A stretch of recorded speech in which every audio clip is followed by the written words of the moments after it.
Nothing exists without a story. Nothing. There is nothing that you can see or believe in right now, have a look around you, that doesn't have a story attached to it. If you don't have a story attached to it, it doesn't exist.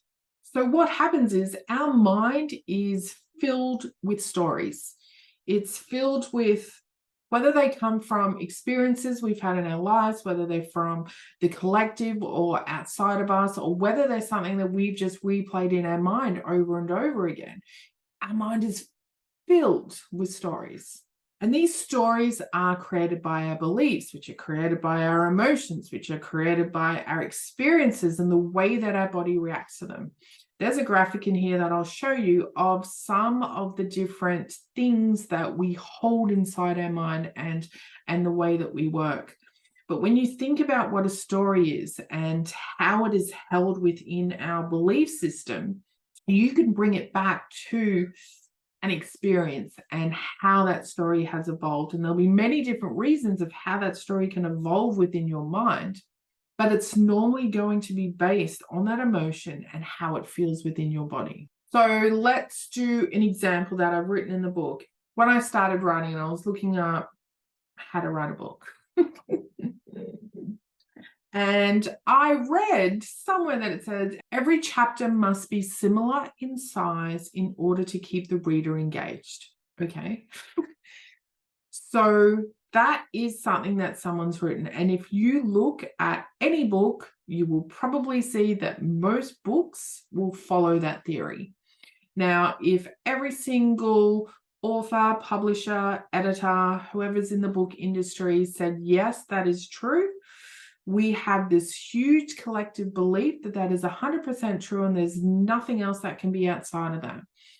But we know, like with everything, there's always going to be someone who's not going to agree with that.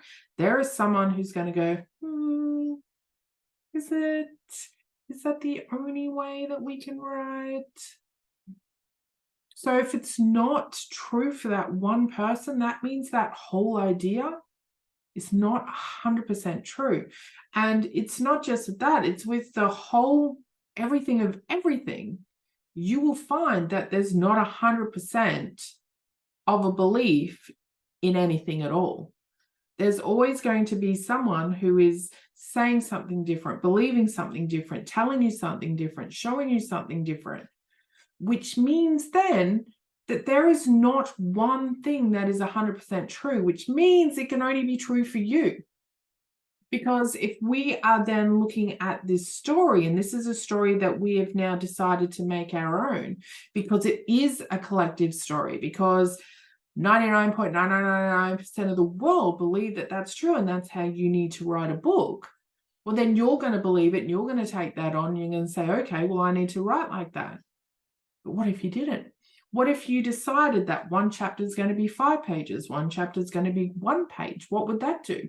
Would that mean every single person in the world who was reading your book would not read your book anymore? Sure, maybe you will get people who won't read your book and they'll look and go, I can't read this. This is ridiculous and stupid. But does that mean no one will read your book? No. So then why do we have to follow these stories that we are believing to be true because everyone else is believing them? So then that whole example just tells me then, if they're the stories that we are holding in our mind, and there is a possibility that someone else or an idea out there is opposing what that story is, that means we can create our own. That means that we can have and hold whatever story we want across any single topic we like. Hello, friend. So that was one of the biggest lessons that I learned when I was learning about so many different things, was how so many people had different opinions. We're all holding different stories. We're all holding our own different truths and beliefs and emotions and experiences, which means then that we can hold our own, which means that we can create our own. Because if we create our own stories, we get to experience the feelings that we want to feel. And I'm not talking about just a story about the things that you go talk to your mates on a Sunday morning after a Saturday night out.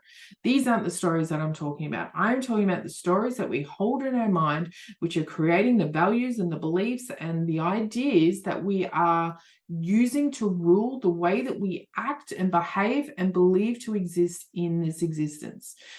So at this point in the book, this is where I give you an exercise, and I'm going to put that in a separate video.